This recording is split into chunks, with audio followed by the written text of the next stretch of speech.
March 11th, 1945. The cold mist lay heavy over the wooded highlands east of Remagen, clinging to the broken road like a veil drawn over a dying world.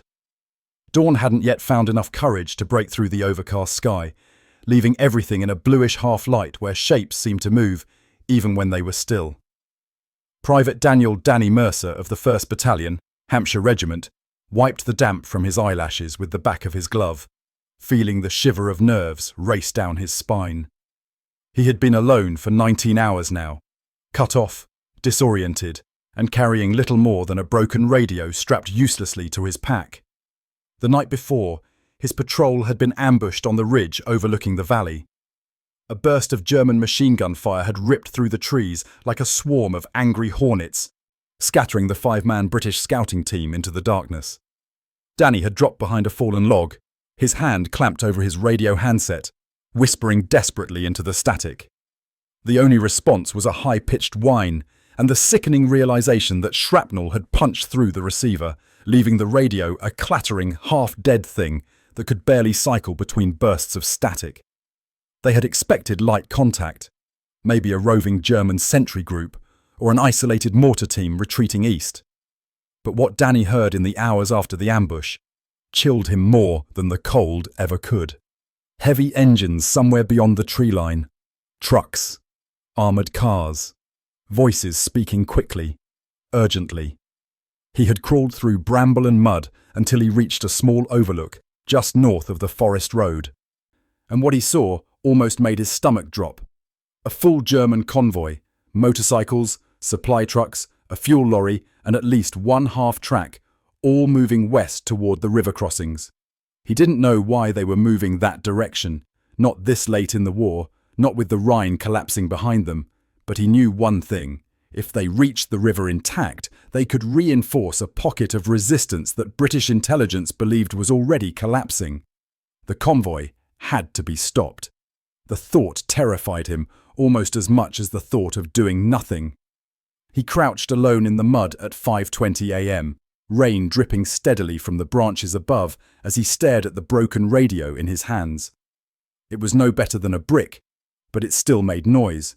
Static, clicks, distortions. And it was those sounds that planted the seed of a desperate idea in his mind. He didn't need the radio to speak to his own side, he realized. He only needed the radio to make them think someone else was speaking. The first risk came at dawn. Danny crept down the slope toward an abandoned farmhouse near the road, a place he hoped would give him sightlines and some cover. The place looked like it had been deserted since 1944, when Allied artillery had torn open half its roof and scattered broken planks across the courtyard. The wooden door hung crooked, creaking faintly in the wind, like an old man's sigh. He eased inside, boots careful not to crack broken glass beneath them. Inside the house, he found a strange stillness. Dust hung in the air like powdered frost. And in the corner sat a child's wooden toy, a small horse missing one of its wheels. He knelt slowly, not touching it, but feeling something twist inside him. War did not merely destroy buildings, it hollowed out lives. But the farmhouse offered something more useful, elevation through a blown-out attic window facing directly toward the forest road. He pulled himself up, elbows scraping against splintered beams, and positioned his rifle along the inner edge of the shattered frame. The convoy had halted a quarter-mile down the slope, men unloading crates, others huddled around maps laid across the hood of a Kubelwagen. He was one man with one rifle and a broken radio. He didn't stand a chance in a fight, but he didn't need to fight, not if he could deceive them instead. At 6:02 a.m., he took out the radio, turned the cracked dial, and listened as static hissed and crackled through the ruined speaker. When he pressed the transmitter, it let out an unpredictable sequence of tones, a glitching stutter of distorted sound. He tested it again, and something about the rhythm struck him. It almost resembled Allied artillery spotting transmissions, not words, not coherent orders, but enough to make someone paranoid. A plan surfaced. Wild, insane, almost suicidal. He aimed the radio speaker toward the open window and pressed the transmitter again, watching the convoy through his binoculars. A German corporal near the lead truck paused mid-sentence. He cocked his head. Others turned toward the tree line. Danny's pulse hammered. It was working. He let the radio chirp again, this time tapping the casing to change the pitch. The result was a jagged staccato, loud enough to echo faintly. The Germans shifted uneasily. One shouted something he couldn't hear, but Danny saw their posture change, heads scanning the ridgeline. They thought someone was observing them, someone with a radio. He pushed his luck. At 6:10 a.m., Danny deliberately knocked a loose stone off the attic beam, letting it clatter loudly down the side of the house. One of the German officers snapped his head toward the building. Danny ducked low, heart pounding so hard he felt it in his throat. The officer pointed, barked orders, and a squad of 6 armed men jogged toward the farmhouse. Danny swallowed hard. His deception had worked. Too well. He slipped down from the attic, moving like a shadow along the darkened interior. He positioned himself behind a collapsed support beam just as the first German soldier kicked in the front door. Danny steadied his breath, gripping his rifle not to fire, but to defend himself if it came to close combat. Through the doorway, he saw boots spreading out across the floorboards. Voices whispered sharply in German. He needed a distraction, a bigger one. His eyes darted to an old iron stove lying tilted on its side near the corner.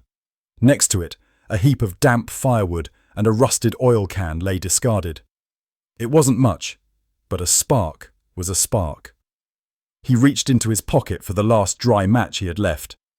His hands trembled not from fear but from the cold. He struck it once. It failed. Twice. Another failure. The third time, it flared a small, weak flame. He touched it to a scrap of newspaper stuffed into the stove's open mouth. The paper ignited slowly, reluctantly, but flame was flame. Smoke began curling upward. From outside came a sharp whistle, German alarm. They smelled smoke. Danny backed toward the rear window just as the house erupted with shouting. The fire grew fast, fed by dry insulation in the walls. The German squad panicked, unsure if it was sabotage or an accident. And as smoke poured out the roof, Danny saw exactly what he hoped for. The convoy commander ordering vehicles to reposition away from the building, shouting about potential artillery targeting. His broken radio crackled on cue. Danny slammed the transmitter against the windowsill to distort the signal even more. It sounded like incoming coordinates, nonsense, random bursts. But the Germans didn't know that. The convoy scattered, engines roared, trucks jerked into reverse. Men ran for cover. The half-track swung sideways, blocking the road. In mere seconds, the entire formation became a tangled, chaotic mess. Danny slipped out the back window, rolling into the wet grass as smoke poured over the farmhouse. His lungs burned. He dragged himself behind a stone wall as German shouts blended with the snarling engines. A single man had just thrown an entire convoy into disarray, using nothing but fear, smoke, and a broken radio. But he wasn't finished, not by a long shot. He still needed to stop them completely, and for that, he would need to get closer, much closer. The smoke from the farmhouse rolled across the slope in long grey sheets, drifting low to the ground before rising into the morning air. Danny kept his body tight to the earth, crawling along a shallow ditch that curved toward the road. His fingers were numb, his knees scraped raw, and every breath sounded too loud in his ears. But he forced himself forward. The convoy was still in chaos, men shouting over engines, the commander trying to untangle a column that no longer resembled anything like military discipline.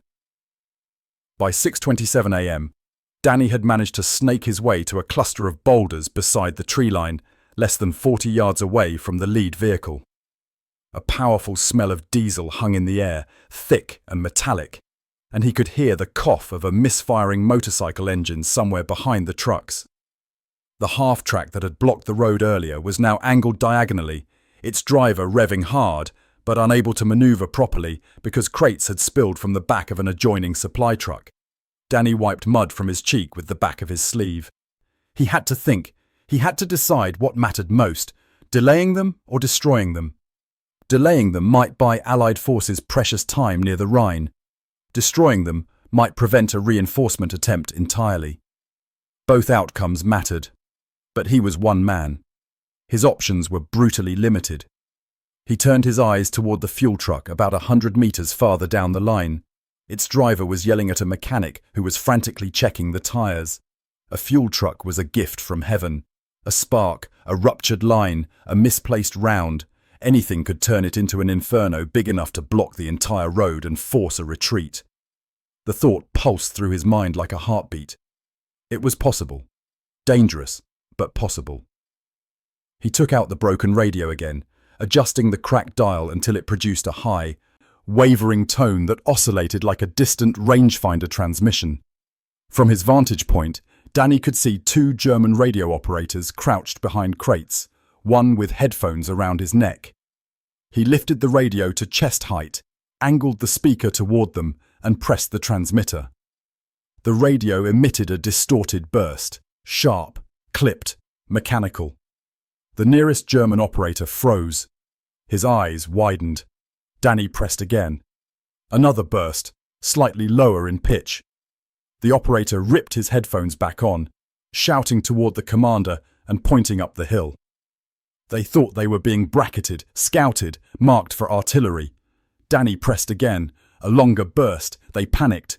The commander waved his arms violently, pushing men forward and toward the woods, trying to disperse them so artillery wouldn't wipe them out in one hit. Trucks lurched sideways as drivers attempted to reposition, and in the chaos, a soldier jumped onto the running board of the fuel truck, shouting desperately to get it moved. That was the opening he needed. He slid down from the rocks, moving between tree trunks and debris until he reached the edge of the road, hidden by a thick row of bushes. The mud sucked at his boots. He could hear a soldier's footsteps somewhere close, someone pacing nervously, muttering to himself about coordinates and incoming fire. Danny waited until the man turned away, then darted across the 5-meter gap to the underside of the fuel truck where a spare wheel and a coil of rope were hanging loosely. He pressed himself against the chassis, heart pounding, his breath shallow. He reached for his belt. His last Mills bomb was clipped there, frost gathering around the metal. But he knew better than to hurl it blindly. A mistimed throw could alert the entire convoy. Worse, he might not get away in time. Instead, he unhooked the pin carefully, very carefully, and wedged the grenade between the truck's rear dual tires, ensuring it was pressed against the fuel line. He used the rope to stabilize it so it wouldn't roll. Then he tightened the knot with trembling fingers. He had 60 seconds, maybe less. He slid back out from beneath the truck, mud streaking his uniform, and sprinted for the ditch. Bullets suddenly cracked through the air, 3 sharp snaps. He dove headfirst into the undergrowth as a German guard shouted that he'd seen something move. The grenade detonated an instant later. The explosion tore through the morning like a thunderclap. Flames erupted from underneath the truck, followed by a second, monstrous boom as the fuel compartment ignited. A ball of fire consumed the vehicle in seconds, sending black, oily smoke spiraling into the sky. Burning fuel splashed across the road, igniting debris and catching a nearby motorcycle on fire. Danny's ears rang violently. He pressed his face into the dirt, tasting earth and smoke. Screams filled the air, panic, confusion, orders slammed into chaos. The convoy was now trapped. The burning truck blocked the narrow forest road entirely. Vehicles behind it were pinned, unable to reverse without colliding with the half-track, which had already skidded partially into a ditch. The Germans scrambled for buckets, sandbags, anything to contain the flames. But the fire raged uncontrollably, fed by ruptured lines. Danny forced himself onto his elbows, coughing hard. He had done what he set out to do, but he knew the explosion would tighten security. Now they would search the forest thoroughly. They would look for the saboteur, and they would expect a lone soldier. He had minutes, maybe 10, before the sweep teams formed. He crawled deeper into the woods, weaving through thick underbrush until he reached a narrow animal trail that cut north toward a stream bed. His legs felt like rubber. His lungs ached. But he kept moving, his broken radio bouncing against his hip with each step. By 7:02 a.m., Danny reached the stream. The water was cold enough to sting his skin, but it offered cover. He knelt and splashed the mud from his face, then looked at his reflection.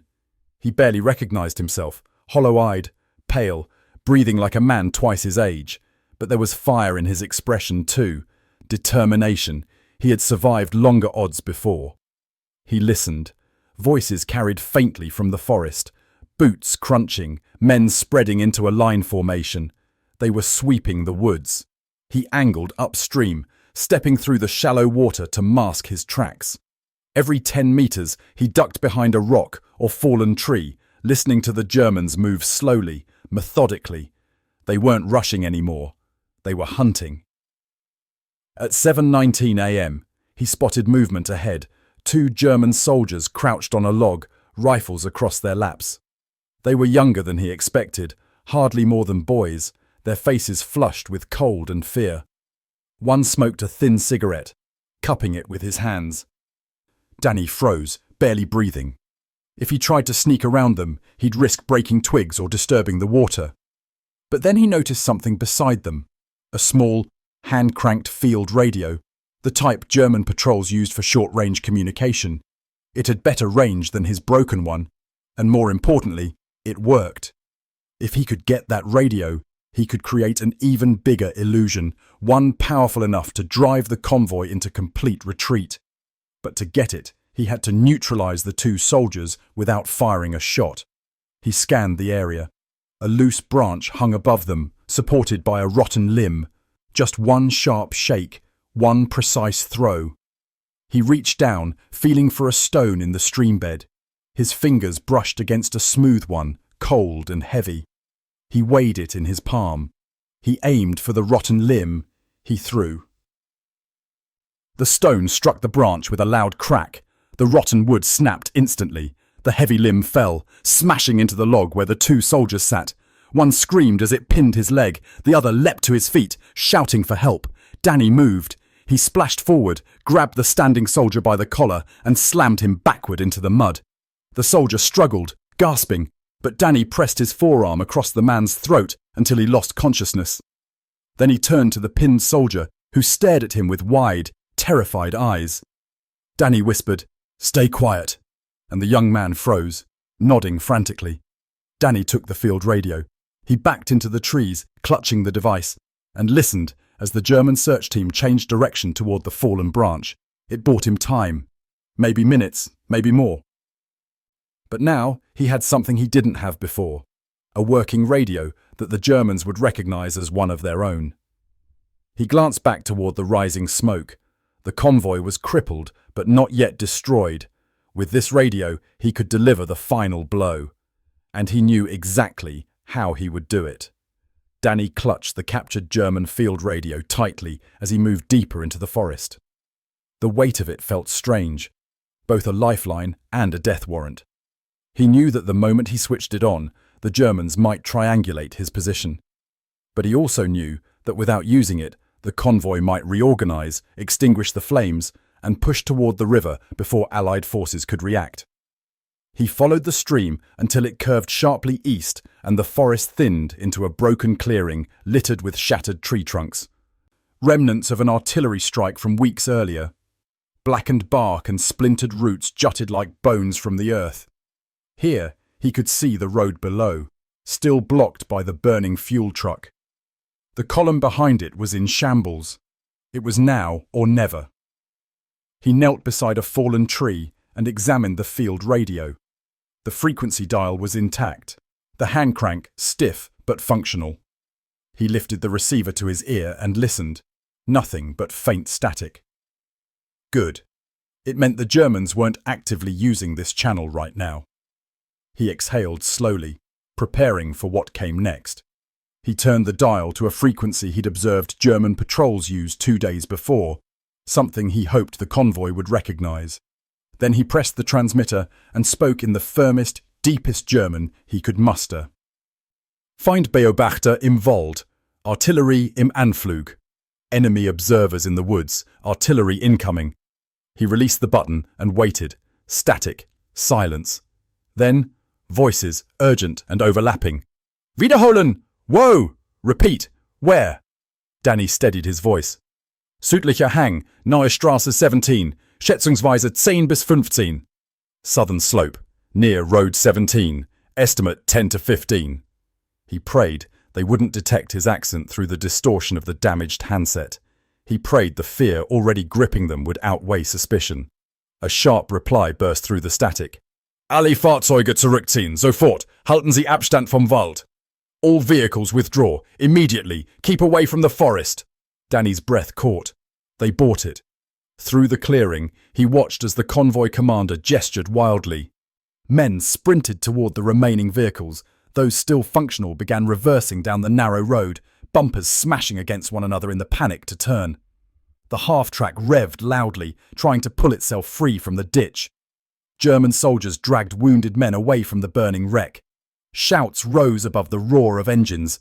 Danny pressed the transmitter again, pushing their fear a step further. Artillery in 50 Sekunden. Markierung bestätigt. Artillery in 50 seconds. Marking confirmed. He counted the heartbeats that followed. Drivers abandoned trucks. Mechanics fled. Men who moments earlier had been trying to clear the road now scrambled into the underbrush, tripping over gear and discarded rifles.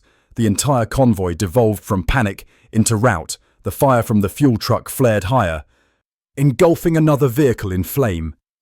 Danny watched as the half-track finally wrenched free, only to swing too wide, its rear axle slamming directly into a roadside mine marker the Germans themselves had placed months earlier. An eruption of dirt and metal filled the air as the vehicle flipped onto its side in a shower of sparks.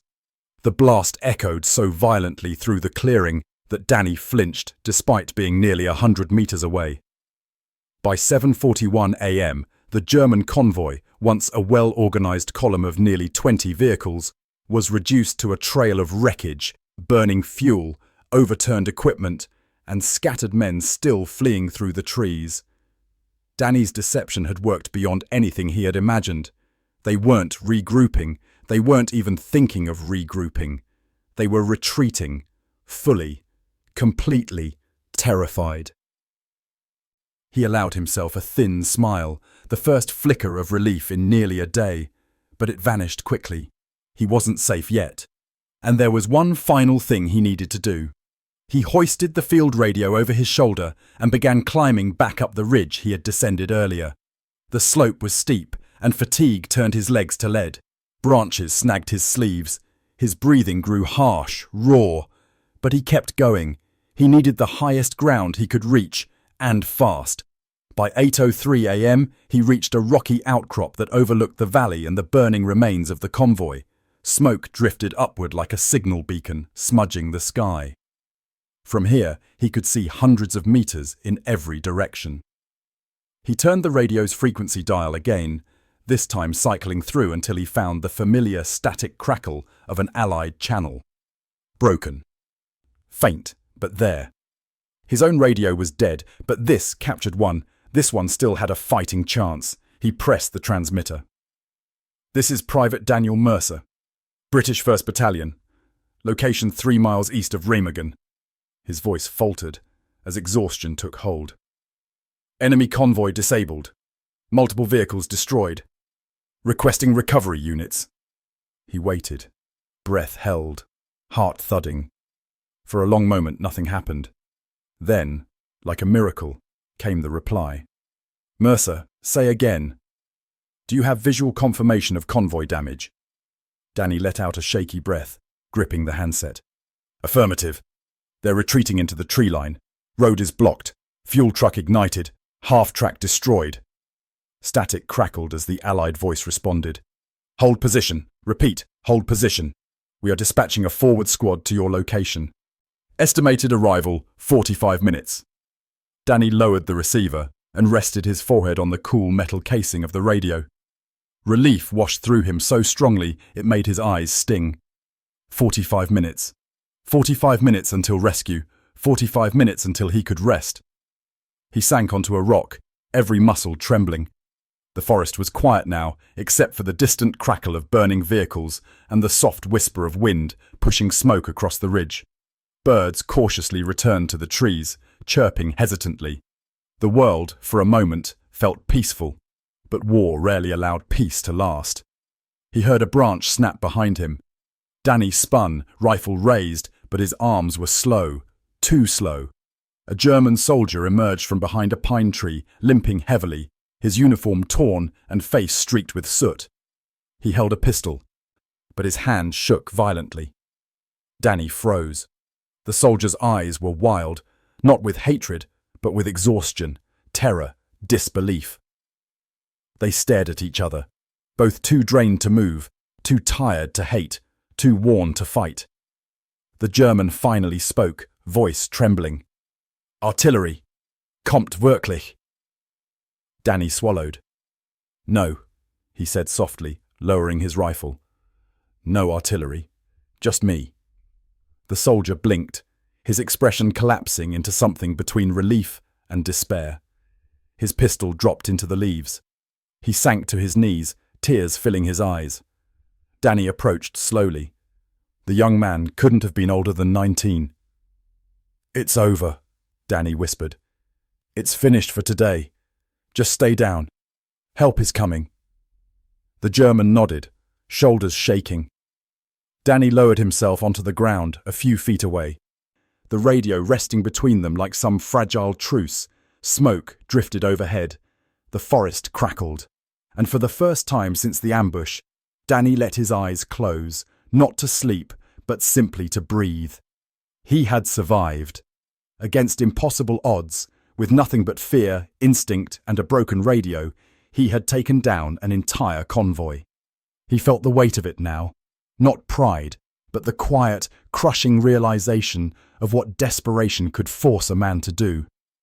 By the time the British forward squad found him 40 minutes later, Danny Mercer was still sitting on that ridge, mud-soaked, trembling, and staring down at the burning road where chaos had once been an unstoppable column of steel and men. The German soldier remained beside him, unarmed, silent, watching the smoke drift into the grey March sky. As the squad approached, Danny rose shakily to his feet. "It's done," he said softly. "They won't reach the river."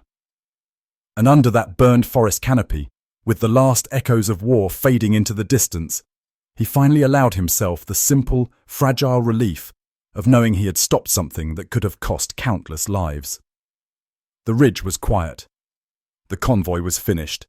And Private Daniel Mercer, alone, terrified, determined, had done what no one else could.